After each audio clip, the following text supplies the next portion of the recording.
Bharatiya Janata party प्रदेश कार्यालयामध्ये आयोजित या पत्रकार परिषदेमध्ये आपल्या सगळ्यांचं स्वागत।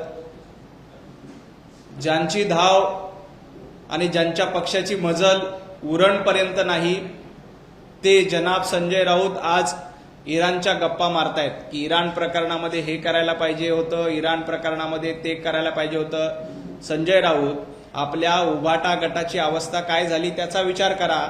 देशाचा विचार करण्यासाठी पंतप्रधान नरेंद्र मोदीजींचं नेतृत्व सक्षम आहे।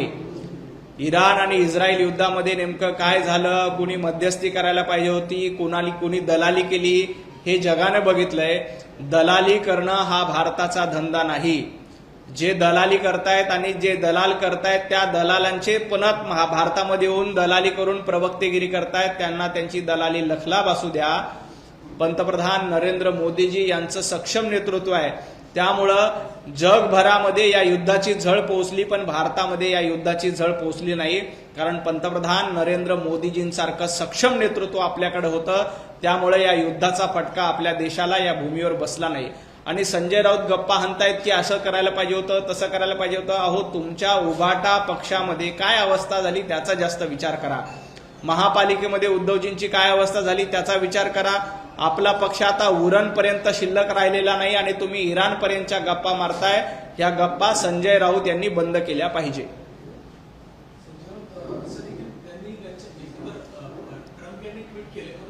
संजय राऊतांकडून पाकिस्तानला 3 वेळा उल्लेख करून त्याचा श्रेय सगळ्याची युद्धबंदी झाली त्याचं देण्यात आले, कुठेतरी पाकिस्तानचा सातत्यानं उल्लेख। ज्या पद्धतीनं या युद्धामध्ये दलाली करण्याचं काम पाकिस्तानकडनं केलं जातंय आणि आता पाकिस्तानची दलाली भारतामध्ये करण्याचं काम संजय राऊत यांच्याकडनं केलं जातंय। दलाली करणं हा संजय राऊतांचा धंदा झालाय। पक्षामध्ये संजय राऊतांना काहीही काम उरलं नाही, त्यामुळे काही वेळ शरद पवारांची दलाली करायची, काही वेळ राहुल गांधींची दलाली करायची आणि आज तर चक्क पाकिस्तानची दलाली करण्याचं काम संजय राऊत यांच्याकडनं केलं जात आहे आणि पाकिस्तानचा उदो करण्याचा प्रयत्न केला जातोय। पाकिस्ताननं कशा पद्धतीनं मध्यस्थी केली, अमुक केलं तमुक केलं। संजय राऊत हे दलालीचे धंदे बंद करा। या दलालीमुळेच जनतेनं तुम्हाला धडा शिकवलेला आहे।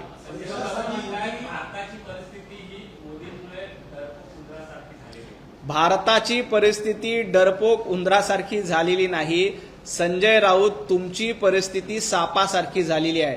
ज्या पद्धतीनं साप आपलंच दूध पितो आणि फणा वर काढतो, अगदी तशाच पद्धतीनं या देशाचं मीठ खायचं, या देशामध्ये राहायचं आणि देशाविरोधात फणा काढायचा प्रयत्न संजय राऊत सातत्यानं करतायत।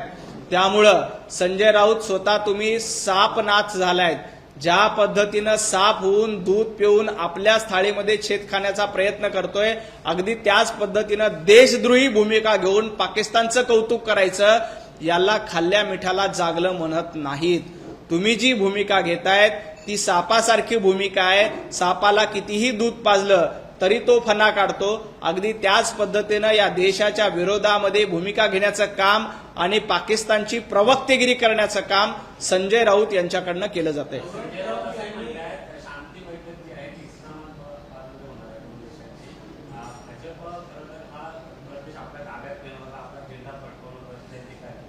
नाही, भारतीय जनता पार्टी देश सांभाळण्यासाठी सक्षम आहे। पंतप्रधान नरेंद्र मोदीजी देश सांभाळण्यासाठी सक्षम आहेत। ट्रम्प यांनी कुठेही बैठक घेऊ द्या, त्यांनी काही फरक पडत नाही। आज बघा पाकिस्तानची अवस्था काय। संजय राऊत पाकिस्तानचं गुणगान गातायत, पाकिस्तानचं कौतुक करतायत। त्या पाकिस्तानमध्ये 450 रुपये लिटर पेट्रोल आणि डिझेल आहे। त्या पाकिस्तानमध्ये गॅस मिळत नाही। त्या पाकिस्तानमध्ये पिठाला महाग आहेत पाकिस्तानी नागरिक आणि त्या पाकिस्तानचं कौतुक संजय राऊतांना आहे। अहो, संजय राऊत पाकिस्तानच्या पेट्रोल पंपावर जाऊन बघा, रांगा लागल्यात आणि 450 ते 500 रुपये लिटर डिझेल आणि पेट्रोलचे भाव झाले। ते एकदा भारतातल्या लोकांना येऊन सांगा की पाकिस्तानमध्ये 500 रुपये लिटर पेट्रोल डिझेल आहे। इथं पंतप्रधान नरेंद्र मोदीजींचं सक्षम नेतृत्व असल्यामुळं इथं ना पेट्रोलचे भाव वाढले ना डिझेलचे भाव वाढले, कारण आपल्याकडे सक्षम आणि खंबीर नेतृत्व आहे। आता इस्लामाबादमध्ये बैठक घेऊन कुणाला दलाली करायची असेल तर करू द्या, त्याच्याशी आम्हाला काही देणं घेणं नाही। जे कोणी दलाली करण्याचा प्रयत्न करतायत त्यांना दलाली लखलाब हो। आणि संजय राऊत ज्या पद्धतीनं पाकिस्तानची दलाली करतायत, संजय राऊत, तुमच्या पाकिस्तानची अवस्था काय झाली त्याचा विचार करा. ज्या पद्धतीनं महाराष्ट्रामध्ये उभाटा गटाची अवस्था झाली, अगदी त्याच पद्धतीनं पाकिस्तानची देखील अवस्था झाली. पाकिस्तानमध्ये 400, 450, 500 रुपये लिटर पर्यंत पेट्रोल आणि डिझेलचे भाव गेलेत. संजय राऊत एकदा त्याच्याकडे बघा आणि मग पाकिस्तानचे गुणगान गा आणि मग पाकिस्तानचा उदो उदो करा. डोनाल्ड ट्रम्प यांनी पाकिस्तानच्या संदर्भात केलेलं ट्विट ही मोदींना मारलेली चपराक आहे. त्यामुळे मोदींना सत्तेत राहण्याचा अधिकार राहिलेला नाही असं म्हणतात. पंतप्रधान नरेंद्र मोदीजींना सत्तेत राहण्याचा अधिकार आहे का नाही हे संजय राऊतांनी सांगायचं नाही. संजय राऊत, तुम्ही अर्ध्या मतानं राज्यसभेवर निवडून आलात. महाराष्ट्रामध्ये तुमच्या पक्षाचे फक्त 20 आमदार आहेत. जिल्हा परिषद मध्ये तुम्हाला भोपळा देखील फोडता आला नाही. आधी जिल्हा परिषद आणि येणाऱ्या ग्रामपंचायत निवडणुकीमध्ये आपले उमेदवार निवडून येतात का ते बघा आणि मग पंतप्रधान नरेंद्र मोदीजींना सल्ला द्या की त्यांनी गादीवर राहायचं का नाही, पंतप्रधान म्हणून राहायचं का नाही. पंतप्रधान नरेंद्र मोदीजींना 25 वर्ष जनता निवडून देते. गुजरातचे 3 वेळेला मुख्यमंत्री झाले, देशाचे 3 वेळेला पंतप्रधान आहेत आणि 2029ला देखील मोदीजींच्या नेतृत्वात भारतीय जनता पार्टीची 4थ्यांदा सत्ता येणार आहे. तुमच्या पक्षाची विझलेली अगरबत्ती लावण्याचा प्रयत्न करा. उद्धवजी ठाकरे घराच्या बाहेर पडत नाहीत, त्यांना एखादा सल्ला द्या की उद्धवजीनं जरा मराठवाड्याच्या बांधावर जाऊन दुष्काळग्रस्तांची भेट घ्यावी. आदित्य ठाकरेंनी उत्तर महाराष्ट्रात जाऊन एखादा दौरा करावा. गरज असेल तर उद्धवजी ठाकरे आणि आदित्य ठाकरेंना सल्ला द्या. पंतप्रधान नरेंद्र मोदीजींना कुठल्याही सल्ल्याची गरज नाही, कारण 140 कोटी जनतेचे आशीर्वाद हे पंतप्रधान नरेंद्र मोदीजींच्या पाठीशी आहेत.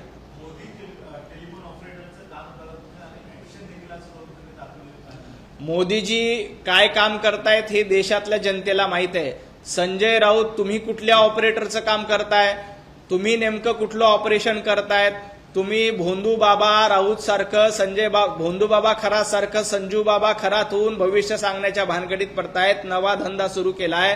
तुम्ही नेमकं कुठलं ऑपरेटर म्हणून काम करतायत.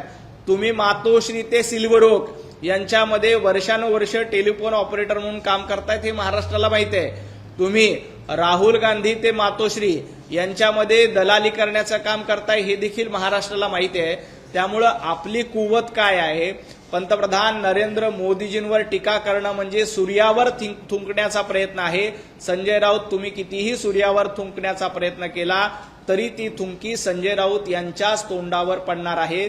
त्यामुळं खरे ऑपरेटर हे सिल्वर ओकचे ऑपरेटर संजय राऊत आहेत आणि दिल्लीचे ऑपरेटर म्हणजे सोनिया गांधी, राहुल गांधींची गुलामी करून ऑपरेटरगिरी करण्याचं काम संजय राऊतांकडनं केलं जातंय. संजय राऊत असं म्हणतात की महाविश्वगुरू सरकार केरळमध्ये स्वतःच्या तोंडाकडे पाव टाकत आहे आणि यांचा हत्या करायला सुप्रीम कोर्ट, ईडी आणि सीबीआय. संजय राऊत, पंतप्रधान नरेंद्र मोदीजींचं हत्यार काय आहे ते इथली जनता, इथले जनतेचे आशीर्वाद पंतप्रधान नरेंद्र मोदीजींच्या पाठीशी आहेत.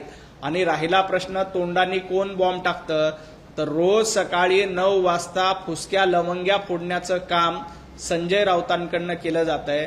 आणि या फुसक्या लवंग्या महाराष्ट्राने बघितल्या की रोज उठून खोटं बोला, रोज उठून कुणावर तरी आरोप करा आणि फुसक्या लवंग्या फोडण्याचा अयशस्वी प्रयत्न संजय राऊतांकडनं रोज सकाळी 9 वाजता करतो. त्याचा काहीही उपयोग होत नाही.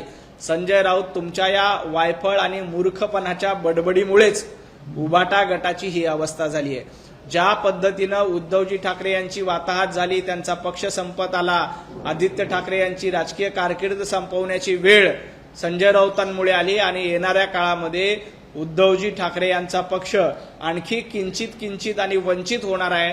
कारण संजय राऊत रोज फुसके लवंगे फोडण्याचा प्रयत्न करतात आणि त्याच्यामुळं पंतप्रधान नरेंद्र मोदीजींना सल्ले देण्याच्या भानगडीत पडू नये. एखादा सल्ला त्यांनी उद्धवजी ठाकरेंना द्यावा. याला जोडून राऊत असेही म्हणाले की पंतप्रधानांकडून लोकशाहीचा विध्वंस करण्याचं काम केलं. लोकशाहीचा गळा कोणी घोटला होता आणि लोकशाहीचा विध्वंस कोणी केला तर त्याचं पहिलं पारितोषिक उद्धवजी ठाकरे यांना दिलं पाहिजे.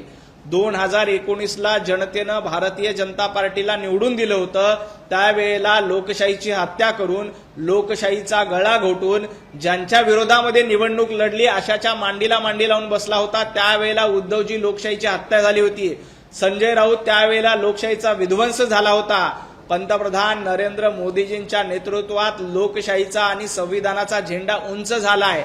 त्यामुळं पंतप्रधान नरेंद्र मोदी जनतेतून निवडून येतात. संजय राऊत, तुम्ही एक तरी निवडणूक, संजय राऊतांनी आजपर्यंतच्या कारकिर्दीमध्ये एक तरी निवडणूक जनतेमधून लढवून जिंकली का? माझं संजय राऊतांना यापूर्वी देखील आव्हान होतं, आता देखील आव्हान आहे. येणाऱ्या काळामध्ये ग्रामपंचायतच्या निवडणुका होणार आहेत. संजय राऊतांनी कुठल्याही एका ग्रामपंचायतमध्ये जाऊन ग्रामपंचायतचं सदस्य म्हणून निवडून यावं आणि मग पंतप्रधान नरेंद्र मोदीजींना सल्ला देण्याच्या भानगडीत पडावं. केंद्रीय मंत्री जे आहेत जयशंकर त्यांना माकड असतं की नाही, माकड आहेत. संजय राऊत स्वतः माकड छाप आहेत आणि गाढव छाप आहेत. संजय राऊतांची गाढव छाप, कारण भांडूपमध्ये एक गाढव नाका आहे. आपल्याला कल्पना आहे का ना माहित नाही, आपल्याला सगळ्यांना विनंती, कधी भांडूपमध्ये जाऊन बघा. भांडूपमध्ये एक गाढव नाका आहे आणि या गाढव नाक्याचं नेतृत्व संजय राऊत यांच्याकडनं केलं जातं. त्यामुळे या गाढव नाक्याचे सरदार संजय राऊत आहेत. आणि संजय राऊतांनी इतांना माकड वगैरे असं म्हणण्याच्या भानगडीत पडू नये. जे स्वतः गाढव नाक्याचं, भांडूपच्या गाढव नाक्याचं नेतृत्व करतायत आणि हे नेतृत्व रोज सकाळी 9 वाजता महाराष्ट्र बघतोय. त्यामुळे संजय राऊत, एस जयशंकर हे काय आहेत, त्यांनी कशा पद्धतीनं परराष्ट्र नीती ठरवायची ते ठरवण्याचा पूर्ण अधिकार त्यांना आहे. जनतेनं त्यांना राज्य करण्यासाठी बसवलेलं आहे. पंतप्रधान नरेंद्र मोदीजी सक्षमपणे आपला देश पुढे चालवतायत आणि तुम्ही गाढवपणा करून पाकिस्तानचा उदो करतायत. त्या पाकिस्तानचा उदो करतात ज्या पाकिस्तानमध्ये 450-500 रुपये लिटर डिझेल आणि पेट्रोल झाले, ज्या पाकिस्तानची जगभरामध्ये नाचक्की झाली आहे, ज्या पाकिस्तानमध्ये खायला देखील पीठ नाही, खायला अन्न नाही, अशा पाकिस्तानची प्रवक्तेगिरी करण्याचा आणि गाढवपणा करण्याचा धंदा फक्त संजय राऊतच करू शकतात. पश्चिम बंगालबाबत त्यांनी एक महत्वपूर्ण उदाहरण दिले. ते म्हणतात की पश्चिम बंगालमध्ये जाणीवपूर्वक मुसलमान आहेत, जे अधिकृत मुसलमान आहेत त्यांची मतं साफली केलेली आहेत आणि ममतांचा पराभव करायचा आहे त्यांना, जो आता सामना केला. संजय राऊत यांना औरंगजेब आणि अफजल खानाच्या वंशावळीबद्दल कौतुक आहे, प्रेम आहे. संजय राऊत, बांगलादेशींची नावं कापली गेली, बांगलादेशींची नावं, रोहिंग्याची नावं पश्चिम बंगालमधनं हटवली गेली, तर तुम्ही का रडायला लागलात? हे बांगलादेशी संजय राऊतांचे नातेवाईक आहेत का पाहुणे आहेत? याचं उत्तर संजय राऊतांनी एकदा दिलं पाहिजे. ज्या बांगलादेशींच्या जीवावर इथे निवडणूक लढायची आणि जिंकायची हे स्वप्न संजय राऊत आणि काही लोक बघत होते, ते स्वप्न धुळीला मिळालंय. आणि SIRच्या माध्यमातून अशा घुसखोर बांगलादेशींना पुन्हा एकदा बांगलादेशमध्ये पाठवण्याचं काम केलं जात आहे, तर संजय राऊतांची पोटदुखी होते. संजय राऊत त्या बांगलादेशी मतदारांबद्दल एवढा आदर बाळगून का आहेत? या बांगलादेशींच्या जीवावर निवडणूक जिंकण्याचा तुमचा डाव होता, पश्चिम बंगालमध्ये देखील डाव होता आणि तो डाव हाणून पाडलाय. म्हणून संजय राऊतांना याचं जास्त दुखणं आहे. संजय राऊतांना याचं दुखणं नाहीये की मुस्लिम मतदार गेले. मुस्लिम मतदार या देशाचे नागरिक असतील तर त्यांना निश्चितपणे इथं मतदान करण्याचा अधिकार आहे. परंतु बांगलादेशच्या रोहिंग्या, बांगलादेशचे घुसखोर या देशामध्ये येत असतील आणि तिथं नागरिक म्हणून मतदान करत असतील तर त्यांना मतदान करण्याचा अधिकार नाही.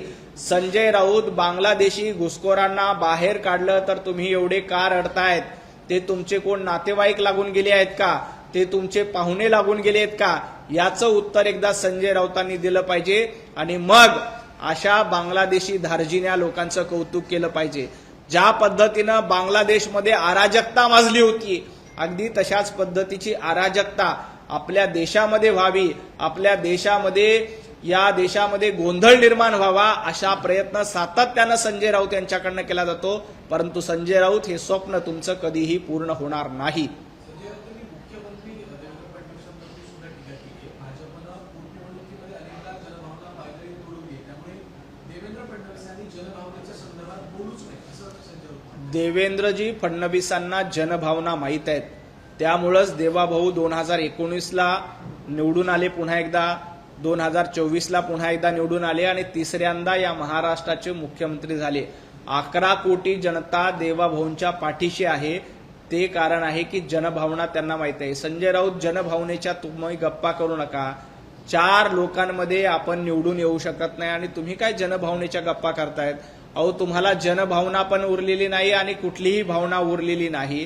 तुम्ही सातत्यानं जनतेचा अनादर करायचा, लोकशाहीचा गळा घोटायचा आणि अशा पद्धतीचे बेताल वक्तव्य करायची, एवढाच तुमचा धंदा आहे.